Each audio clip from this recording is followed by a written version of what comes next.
ನೋಡಿ, ರಾಯರು ತಮ್ಮ ಭಕ್ತರನ್ನ ಯಾವತ್ತೂ ಕೂಡ ಕೈ ಬಿಡೋದಿಲ್ಲ.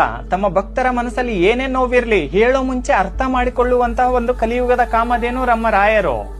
ಯಾಕೆ ಈ ಮಾತನ್ನ ಹೇಳ್ತಾ ಇದ್ದೀನಿ ಅಂತ ಅಂದ್ರೆ, ಕೆಲವರು ರಾಯರ ಫೋಟೋ ಮುಂದೆ ನಿಂತು, ರಾಯರೇ ನನಗ್ ಮೋಸ ಮಾಡಿದವರು ದಿನೇ ದಿನೇ ಇನ್ನೂ ಚೆನ್ನಾಗೇ ಇರ್ತಾ ಇದ್ದಾರೆ, ಆದ್ರೆ ನಾನು ಇಷ್ಟೊಂದು ನಿಯತ್ತಾಗಿದ್ರು ಕೂಡ, ಇಷ್ಟೊಂದು ಅವ್ರಿಗೆ ಸಹಾಯವನ್ನ ಮಾಡಿದ್ರು ಕೂಡ ನಾನ್ಯಾಕೆ ಕಣ್ಣೀರ್ ಹಾಕುವಂತ ಪರಿಸ್ಥಿತಿ ಬಂತು? ನನ್ನ ನಿಯತ್ತಾಗಿರೋದು ಕೂಡ ತಪ್ಪ ನಾನು, ಅಥವಾ ಒಳ್ಳೆತನ ಕೂಡ ತಪ್ಪ, ಒಬ್ಬರಿಗೆ ಅಯ್ಯೋ ಅನ್ನೋದು ಕೂಡ ತಪ್ಪ ಅಂತ ಕಣ್ಣೀರ್ ಹಾಕ್ತಾ ಇದ್ದೀರಾ.